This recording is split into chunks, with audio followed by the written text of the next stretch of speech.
The New York Times of April 7th, 1884, quoted Fritz Vick, the second bosun of the Daniel Steinmann, in the following statement. Quote, "The weather was bad on Wednesday and Thursday. I went on duty at 8 o'clock Thursday night. It was foggy and blowing heavily, with rain and snow. About 9 o'clock, the rain held up, and it looked as though it was going to clear up. Captain had been on bridge 2 days and nights."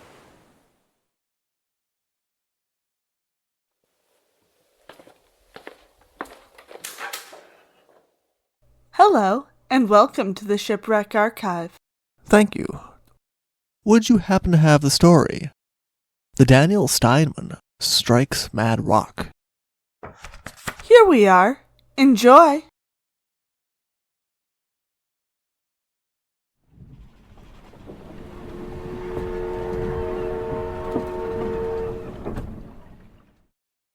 The 1,790-ton steamship, the Daniel Steinmann, had been built in 1875 for the Baltic trade, and had originally been named the Khedive.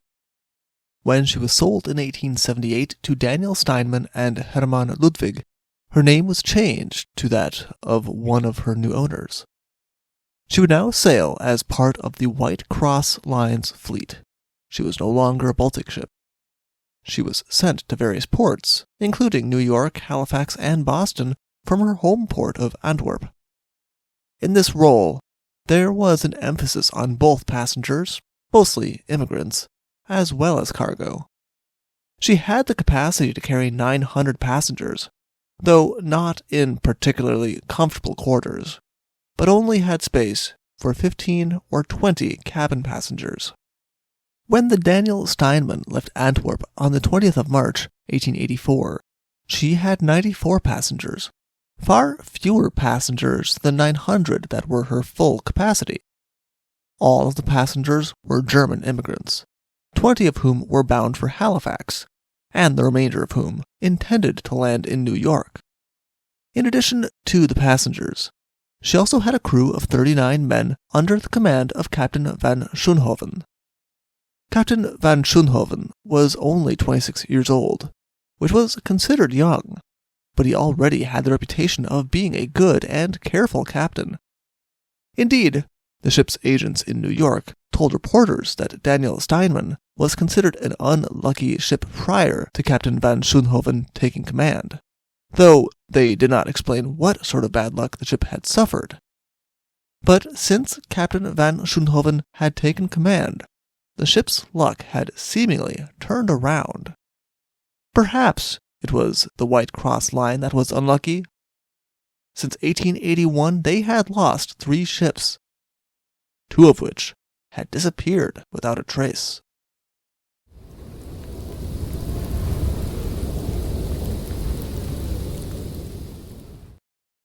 The Daniel Steinmann was due in Halifax on the 4th of April, and having made a good passage, was off Sambro Island on the night of the 3rd.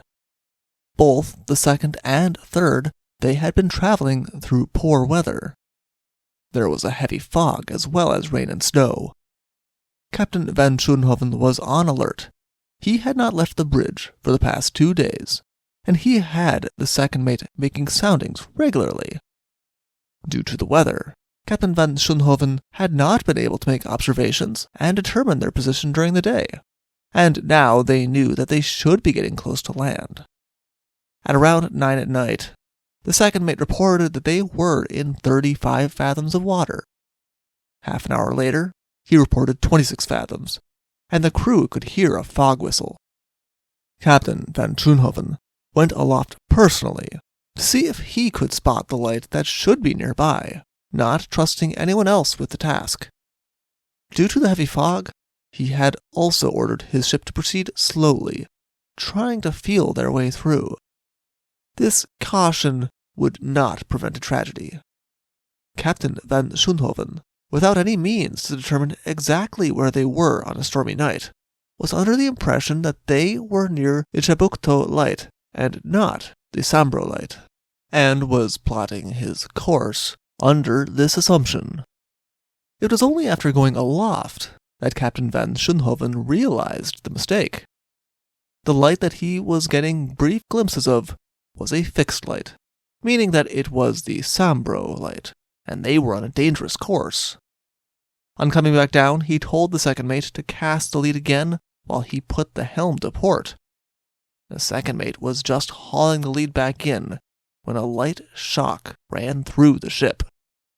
Second boatswain, Fritz Vick, had been on watch, and he was about to call the first mate to come to the deck when the first mate, as well as the rest of the crew and passengers, rushed to the deck, alarmed by the collision.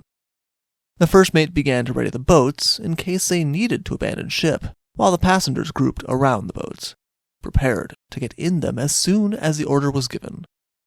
Before the crew could fully respond to the first collision, a second and much larger shock ran through the ship.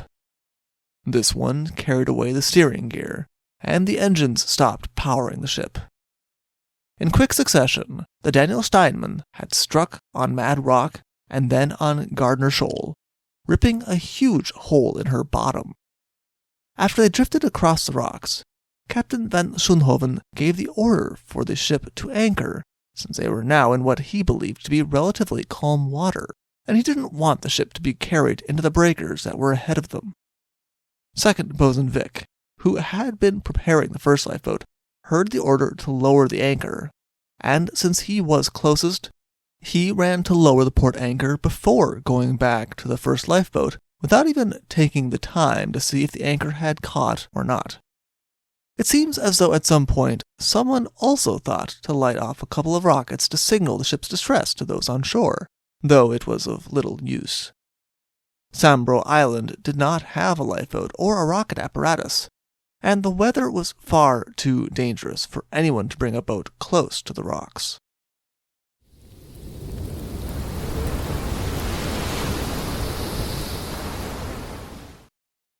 Captain van Schoonhoven and second boatswain Vick agree on the following events, but disagree on the order.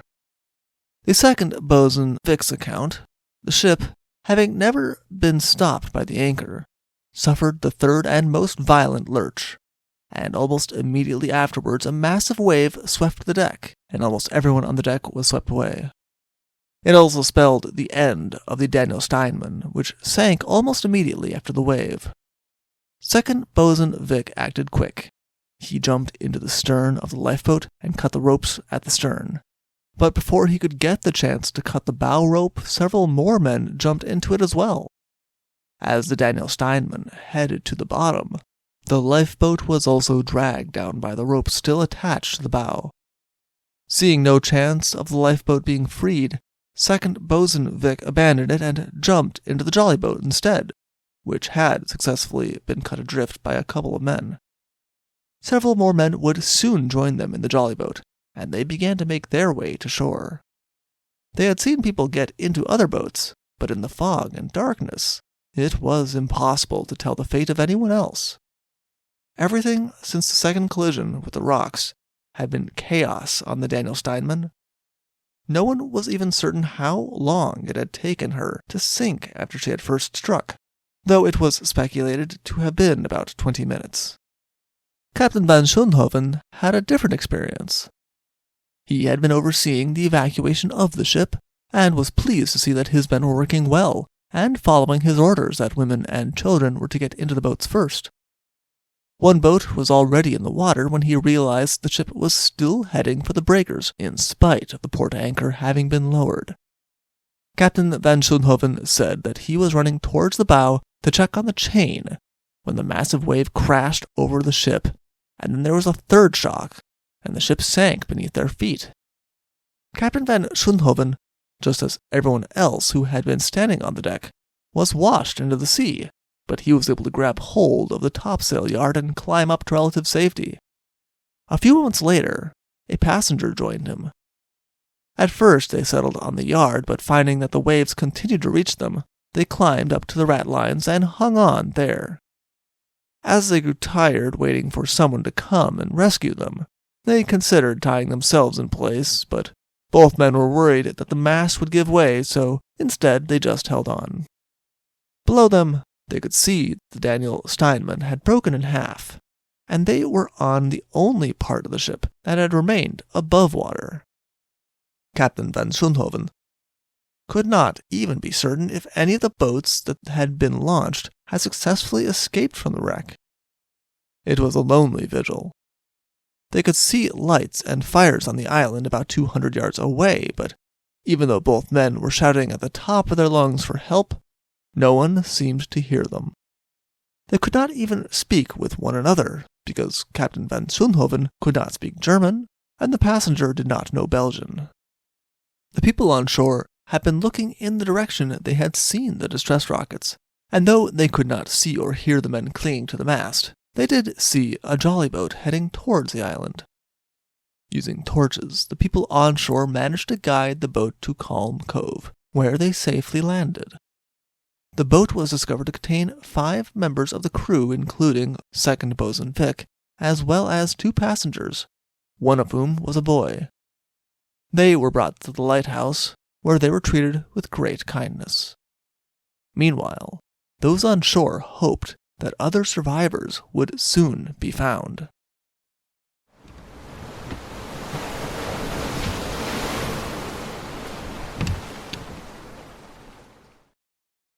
It was not until daylight that the 2 men who were clinging to the topsail yard were spotted from shore. 3 members of the 1st Brigade, Welsh Division, of the Royal Artillery stepped forward to try to make the perilous life-saving journey, despite the continued rough seas. They departed from the lighthouse in the jolly boat from the Daniel Steinmann, and safely reached the 2 men who were pulled to safety, having endured for 8 hours. The 3 soldiers would later be rewarded £5 in recognition of gallant conduct in saving life. The captain and passenger were brought to the lighthouse to join their companions, and with Captain van Schoonhoven's additional information, deep concern began to form about the fate of the remaining 121 lives that had been on the ship when she had departed from Antwerp. Again, ignoring the dangerous weather, a volunteer took a boat and headed to Halifax to report what had occurred and send a telegraph to the ship's agents in New York City. A government ship was quickly dispatched, as were several steam tugs and the harbor's pilot boat, all hoping to find additional survivors. But instead they were met with just how dangerous the rocks on which the Daniel Steinmann had met her end were. The weather continued to be rough, and none of them could get close enough to the wreckage to investigate. It would not be long before it was realized that if no one else had come to shore, they had been lost. There was no hope of anyone surviving for long in such conditions. The soldiers on the island reported that they had heard shouts in the water for about an hour after the rockets had gone up, but since they had no suitable boats, they had not been able to do anything. By the 7th, the weather had calmed down enough that salvage was being considered. None of the cargo of the Daniel Steinmann had washed ashore, but since the majority of the cargo had been telegraph wire, that was unsurprising. Finding the remains of those who had been lost took priority, however. They, too, had not been washed ashore. Most of them would never be recovered, despite hundreds of local fishermen mobilizing to grapple around the wreck. Divers also found very little. In total, 11 were recovered to be buried on Sambro Island. The investigation into the loss of the ship found Captain van Schoonhoven completely responsible for the loss of his vessel. The fault did not lie with his navigational error in mistaking Sambro Light for Timbuktu Light. Instead, it lay with having made the attempts to enter Halifax harbor in such conditions at all. Captain van Schoonhoven had sailed to Halifax harbor at least 3 times prior to the tragedy, and so he should have been well aware of how dangerous it could be. Not something that should have ever been attempted in stormy weather, with a heavy fog at night. Only a decade before, the Atlantic had been lost very near where the Daniel Steinmann had met her fate, with a loss of hundreds of lives, also in conditions of low visibility. The loss of the Atlantic should have served as a cautionary tale, but it apparently had not, with tragic results. For more information, please see the Bidford Daily Journal from April 7, 1884, or see our other sources in the description below. Thank you for listening. Thank you for visiting the Shipwreck Archives. See you soon.